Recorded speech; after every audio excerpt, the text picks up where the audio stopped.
احبار اور اس کا 11واں باب جو 47 آیات پر مشتمل ہے۔ پھر خداوند نے موسیٰ اور ہارون سے کہا، تم بنی اسرائیل سے کہو کہ زمین کے سب حیوانات میں سے جن جانوروں کو تم کھا سکتے ہو وہ یہ ہیں، جانوروں میں جن کے پاؤں الگ اور چرے ہوئے ہیں اور وہ جگالی کرتے ہیں تم ان کو کھاؤ، مگر جو جگالی کرتے ہیں یا جن کے پاؤں الگ ہیں ان میں سے تم ان جانوروں کو نہ کھانا، یعنی اونٹ کو، کیونکہ وہ جگالی کرتا ہے پر اس کے پاؤں الگ نہیں، سو وہ تمہارے لیے ناپاک ہے، اور صافان کو، کیونکہ وہ جگالی کرتا ہے پر اس کے پاؤں الگ نہیں، وہ بھی تمہارے لیے ناپاک ہے، اور خرگوش کو، کیونکہ وہ جگالی تو کرتا ہے پر اس کے پاؤں الگ نہیں، وہ بھی تمہارے لیے ناپاک ہے، اور سور کو، کیونکہ اس کے پاؤں الگ اور چرے ہوئے ہیں پر وہ جگالی نہیں کرتا، وہ بھی تمہارے لیے ناپاک ہے۔ تم ان کا گوشت نہ کھانا اور ان کی لاشوں کو نہ چھونا، وہ تمہارے لیے ناپاک ہیں۔ جو جانور پانی میں رہتے ہیں ان میں سے تم ان کو کھانا، یعنی سمندروں اور دریاؤں وغیرہ کے جانوروں میں جن کے پر اور چھلکے ہوں تم انہیں کھاؤ، لیکن وہ سب جاندار جو پانی میں یعنی سمندروں اور دریاؤں وغیرہ میں چلتے پھرتے اور رہتے ہیں لیکن ان کے پر اور چھلکے نہیں ہوتے، وہ تمہارے لیے مکروہ ہیں،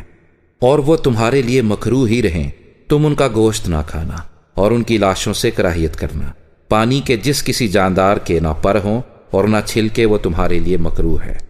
اور پرندوں میں جو مکروہ ہونے کے سبب سے کبھی کھائے نہ جائیں اور جن سے تمہیں کراہیت کرنا ہے سو یہ ہیں، عقاب اور استخوان خار اور لگڑ اور چیل اور ہر قسم کا باز اور ہر قسم کے کوے اور شتر مرغ اور چغد اور کوکل اور ہر قسم کے شاہین اور بوم اور ہڑگیلا اور الو اور کاز اور حواسل اور گدھ اور لک لک اور سب قسم کے بگلے اور ہد ہد اور چمگادڑ اور سب پردہ رینگنے والے جاندار جتنے 4 پاؤں کے بل چلتے ہیں وہ تمہارے لیے مکروہ ہیں، مگر پردہ رینگنے والے جانداروں میں سے جو 4 پاؤں کے بل چلتے ہیں تم ان جانداروں کو کھا سکتے ہو جن کے زمین کے اوپر کودنے پھاندنے کو پاؤں کے اوپر ٹانگیں ہوتی ہیں۔ وہ جنہیں تم کھا سکتے ہو یہ ہیں، ہر قسم کی ٹڈی اور ہر قسم کا سلام اور ہر قسم کا جھینگر اور ہر قسم کا ٹڈا، پر سب پردار رینگنے والے جاندار جن کے 4 پاؤں ہیں وہ تمہارے لیے مکروہ ہیں، اور ان سے تم ناپاک ٹھہرو گے۔ جو کوئی ان میں سے کسی کی لاش کو چھوئے وہ شام تک ناپاک رہے گا، اور جو کوئی ان کی لاش میں سے کچھ بھی کھائے وہ اپنے کپڑے دھو ڈالے اور وہ شام تک ناپاک رہے گا۔ اور سب 4 پائے جن کے پاؤں الگ ہیں پر وہ چرے ہوئے نہیں اور نہ وہ جگالی کرتے ہیں وہ تمہارے لیے ناپاک ہیں، جو کوئی ان کو چھوئے وہ ناپاک ٹھہرے گا۔ اور 4 پاؤں پر چلنے والے جانوروں میں سے جتنے اپنے پنجوں کے بل چلتے ہیں وہ بھی تمہارے لیے ناپاک ہیں، جو کوئی ان کی لاش کو چھوئے وہ شام تک ناپاک رہے گا، اور جو کوئی ان کی لاش کو اٹھائے وہ اپنے کپڑے دھو ڈالے اور وہ شام تک ناپاک رہے گا، یہ سب تمہارے لیے ناپاک ہیں۔ اور زمین پر کے رینگنے والے جانوروں میں سے جو تمہارے لیے ناپاک ہیں وہ یہ ہیں، یعنی نیولا اور چوہا اور ہر قسم کی بڑی چھپکلی اور ہرزون اور گوہ اور چھپکلی اور سانڈا اور گرگٹ، سب رینگنے والے جانداروں میں سے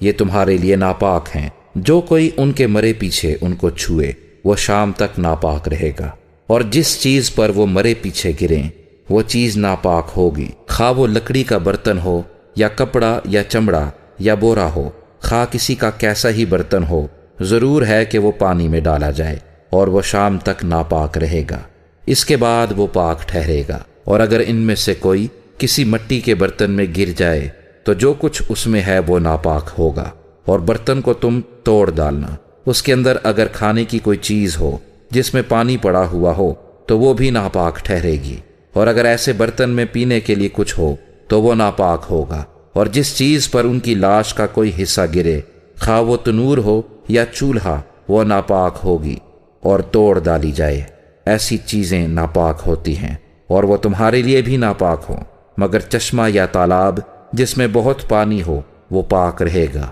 پر جو کچھ ان کی لاش سے چھو جائے وہ ناپاک ہوگا۔ اور اگر ان کی لاش کا کچھ حصہ کسی بونے کے بیج پر گرے تو وہ بیج پاک ٹھہرے گا، پر اگر بیج پر پانی ڈالا گیا ہو اور اس کے بعد ان کی لاش میں سے کچھ اس پر گرا ہو تو وہ تمہارے لیے ناپاک ہوگا۔ اور جن جانوروں کو تم کھا سکتے ہو اگر ان میں سے کوئی مر جائے تو جو کوئی اس کی لاش کو چھوئے وہ شام تک ناپاک رہے گا، اور جو کوئی ان کی لاش میں سے کچھ کھائے وہ اپنے کپڑے دھو ڈالے اور وہ شام تک ناپاک رہے گا، اور جو کوئی ان کی لاش کو اٹھائے وہ اپنے کپڑے دھو ڈالے اور وہ شام تک ناپاک رہے گا۔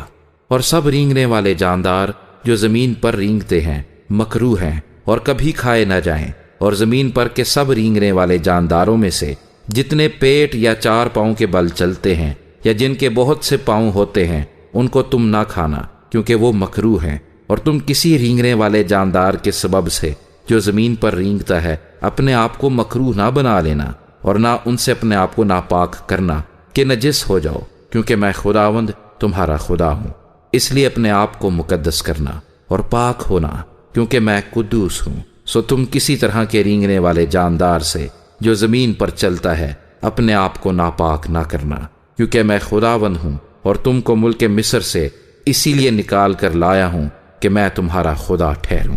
اس لیے تم مقدس ہونا، کیونکہ میں قدوس ہوں۔ حیوانات اور پرندوں اور آبی جانوروں اور زمین پر کے سب رینگنے والے جانداروں کے بارے میں شرع یہی ہے، تاکہ پاک اور ناپاک میں، اور جو جانور کھائے جا سکتے ہیں اور جو نہیں کھائے جا سکتے، ان کے درمیان امتیاز کیا جائے۔